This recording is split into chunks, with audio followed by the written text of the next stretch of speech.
नमस्कार, मैं हूं ताबिश हुसैन। आप देख रहे हैं जी बिजनेस और अब देख लेते हैं फास्ट 50 बड़ी खबरें तेज रफ्तार से।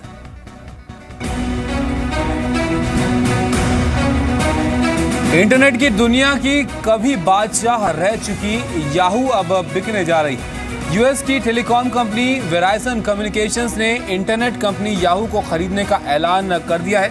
ये डील $483 करोड़ यानी करीब 32,361 करोड़ रुपए में हुई है। वेराइजन ने याहू के सर्च और एडवर्टाइजिंग ऑपरेशंस को खरीदा है।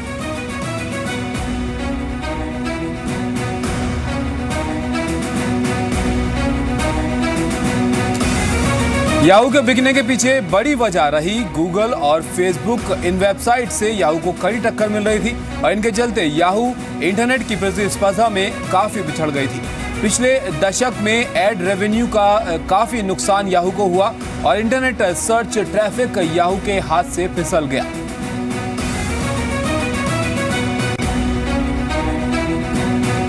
आपको बता दें कि जनवरी 1994 में याहू की शुरुआत दो छात्रों जेरी यांग और डेविड फिलो ने की थी।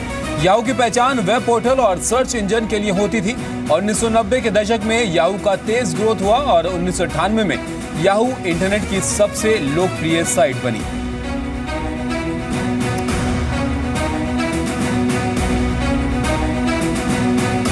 सरकार की एलईडी बल्ब वाली स्कीम में भी फर्जीवाड़ा करने वालों ने सेंध लगा दी है। ऐसी दो फर्जी वेबसाइट्स का पता चला है जो 10 रुपए में 9 वॉट के एलईडी बल्ब बेच रही थी। एनर्जी एफिशिएंसी सर्विसेज लिमिटेड यानी EESL ने उपभोक्ताओं को सावधान किया है कि ये वेबसाइट सरकार की उजाला स्कीम से संबंध नहीं रखती हैं और उपभोक्ताओं को इनसे सावधान रहना चाहिए। इन वेबसाइट ने एलईडी बल्ब बेचने के लिए प्रधानमंत्री की फोटो का भी इस्तेमाल किया। अब EESL इन वेबसाइट के खिलाफ FIR दर्ज करने जा रही है।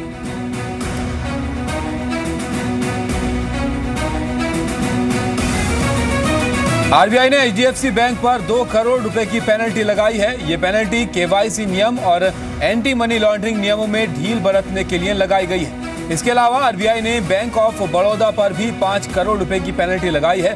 बैंक ऑफ बड़ौदा पर पिछले साल उजागर हुए 6,100 करोड़ रुपए के घोटाले के मामले में पेनल्टी लगाई गई है। आरबीआई के मुताबिक अक्टूबर में 2015 में कुछ बैंक्स में एडवांस इंपोर्ट रेमिटेंस में अनियमितता पाई गई।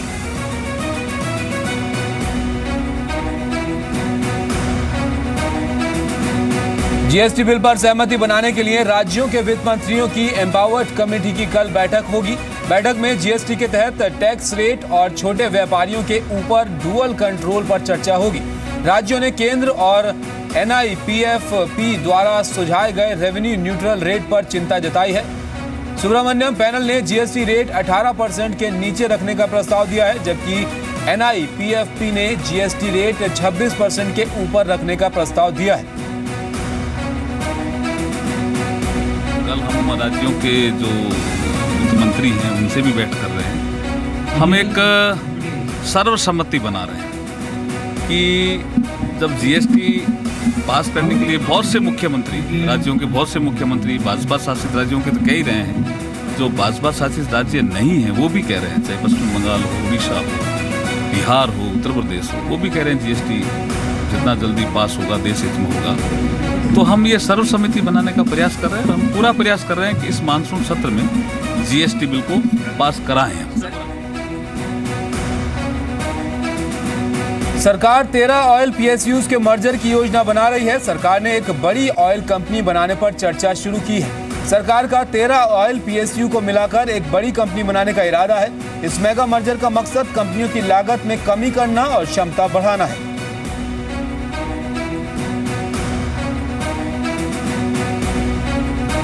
स्टील में मिनिमम इंपोर्ट प्राइस यानी MIP का नया तरीका अगस्त में लागू करने पर गंभीरता से विचार हो सकता है। चीन से होने वाले सस्ते इंपोर्ट से घरेलू स्टील इंडस्ट्री को बचाने की कोशिश है। जो देश जितनी सब्सिडी देगा उतनी ही इंपोर्ट पर ड्यूटी लगाने पर विचार कर रही है सरकार।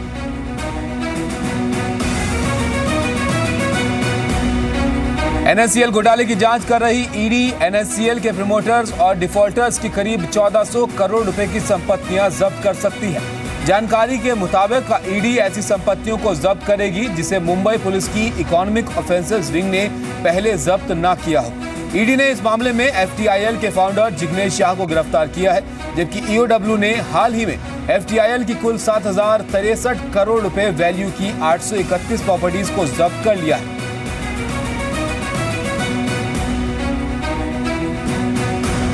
आज के कारोबार में बाजारों में जोरदार खरीदारी देखने को मिली है और बाजार 52 हफ्ते की ऊंचाई पर बंद होने में कामयाब रहा। 22 जुलाई 2015 के बाद पहली बार निफ्टी 8600 के पार बंद हुआ। वहीं 14 अगस्त 2015 के बाद सेंसेक्स ने 28,000 के पार क्लोजिंग दी। सेंसेक्स 292 अंक और निफ्टी 94 अंक की बढ़त के साथ बंद हुई।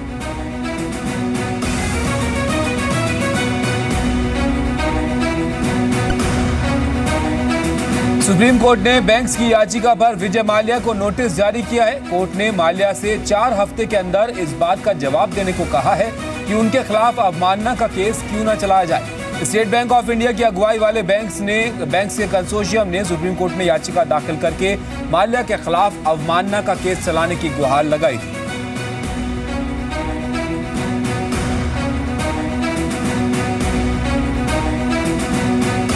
टेलीकॉम मंत्री मनोज सिन्हा ने आज टेलीकॉम कंपनियों के अधिकारियों के साथ बैठक की। बैठक के बाद मनोज सिन्हा ने कहा कि कंपनियों ने कॉल ड्रॉप खत्म करने का भरोसा दिया है और कॉल ड्रॉप में पहले से कुछ कमी आई है। सरकार इन दिक्कतों को दूर करेगी और कॉल ड्रॉप से निपटने के लिए 48,000 नए टावर लगाए जाएंगे।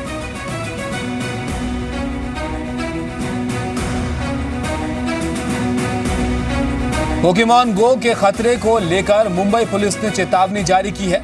मुंबई पुलिस ने पोकेमॉन गो खेलने वालों से कहा है कि वो सड़क पर पोकेमॉन गो खेलते समय इसे दुर्घटना का कारण न बनाएं।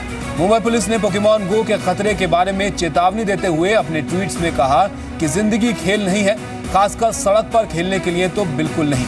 आपको बता दें कि पोकेमॉन गो एक location based augmented reality game है और ये दुनिया भर में युवाओं के बीच तेजी से लोकप्रिय हो रहा है।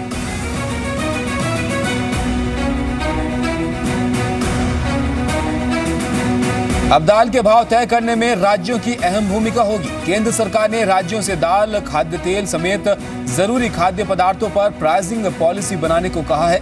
कंज्यूमर अफेयर्स सेक्रेटरी ने राज्यों को लिखी चिट्ठी में कहा है कि राज्य के तय कीमत पर जरूरी चीजें खरीदी और बेची जाएं।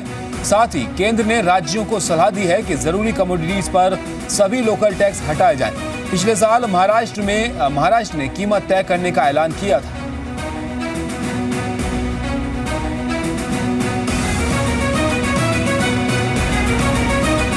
दलहन की बुआई में 39% इजाफा देखने को मिला है। कृषि विभाग पिछले साल के मुकाबले 22 जुलाई तक देश भर में दलहन की बुआई 39.24% बढ़ी है। एक हफ्ते में बुआई में करीब 27% की बढ़ोतरी देखने को मिली है और इस दौरान 90 लाख हेक्टेयर में से ज्यादातर एरिया में दलहन की बुआई हुई है।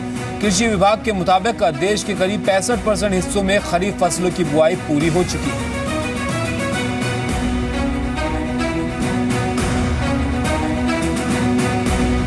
मानसून की रफ्तार धीमी पड़ती दिख रही है। मौसम विभाग के मुताबिक बीते रविवार को सामान्य से 15% कम बारिश दर्ज की गई है। फिलहाल देश के 25% हिस्सों में सामान्य से कम मानसूनी बारिश हुई है। एक हफ्ते पहले 12% हिस्सों में ही कम मानसून था और पिछले कुछ दिनों में पूर्वी और उत्तर पूर्वी भारत में ही अच्छी बारिश हुई है, जबकि उत्तर, दक्षिण और मध्य भारत में कम बारिश देखने को मिली है। दूसरी ओर मौसम विभाग ने उत्तराखंड, हिमाचल प्रदेश में इस हफ्ते भारी बारिश की चेतावनी जारी की है।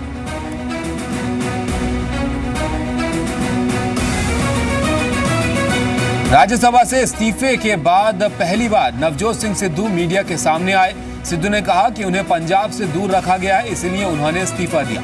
सिद्धू ने कहा कि वो 4 बार पंजाब से सांसद रह चुके हैं, इसके बावजूद उन्हें पंजाब से दूर रखा गया। उन्होंने कहा कि वो पंजाब से दूर नहीं रह सकते और आम आदमी पार्टी में जाने के सवाल पर सिद्धू ने सीधा जवाब नहीं दिया। उन्होंने कहा कि जहां पंजाब का हित होगा वो वहां जाएंगे।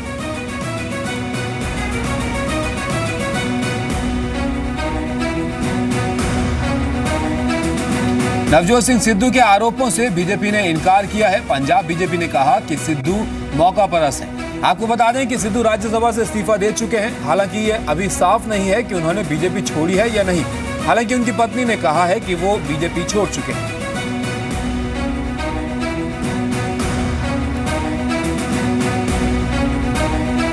कांग्रेस की वरिष्ठ नेता अंबिका सोनी ने नवजोत सिंह सिद्धू को कांग्रेस में शामिल होने का न्योता दिया है। उन्होंने कहा कि सिद्धू परिवार के कांग्रेस से पारिवारिक रिश्ते रहे हैं, लेकिन उन्होंने पंजाब चुनाव के लिए चेहरा बनाने से इनकार किया।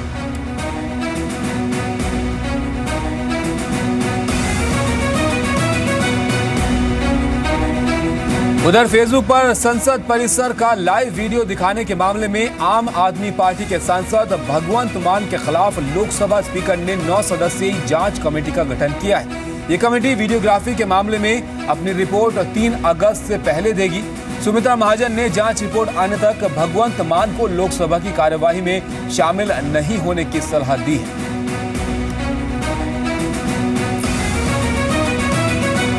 मोदी सरकार के ब्लैक मनी विरोधी मुहिम का शिकंजा अब बॉलीवुड सितारों पर भी कसने लगा है। आयकर विभाग ने शाहरुख खान को नोटिस भेजा है और नोटिस में विभाग ने शाहरुख खान से विदेश में निवेश की पूरी जानकारी मांगी है। शाहरुख खान से उनके बरमूडा, ब्रिटिश वर्जिन आइलैंड और दुबई में निवेश की जानकारी भी मांगी गई है।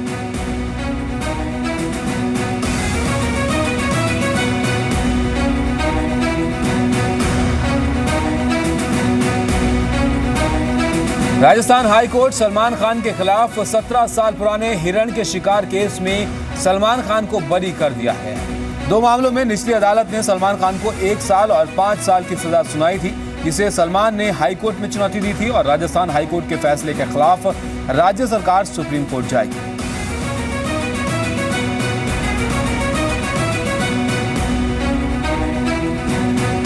हिरण शिकार मामले में सलमान खान को बरी किए जाने के फैसले के बाद बिश्नोई समाज में विरोध के सुर दिखाई देने लगे हैं। बिश्नोई समाज के लोगों ने बीकानेर में जमकर नारेबाजी की और सलमान की पोस्टर जलाकर विरोध किया। समाज के लोगों का कहना है कि जल्द ही फैसले के खिलाफ सुप्रीम कोर्ट जाएंगे।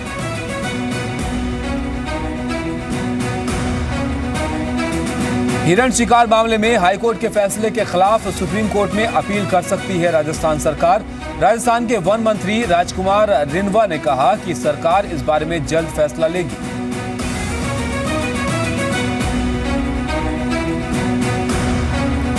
सुप्रीम कोर्ट ने आज एक बड़ा फैसला सुनाते हुए मुंबई की 24 हफ्ते की गर्भवती महिला को गर्भपात की इजाजत दे दी है।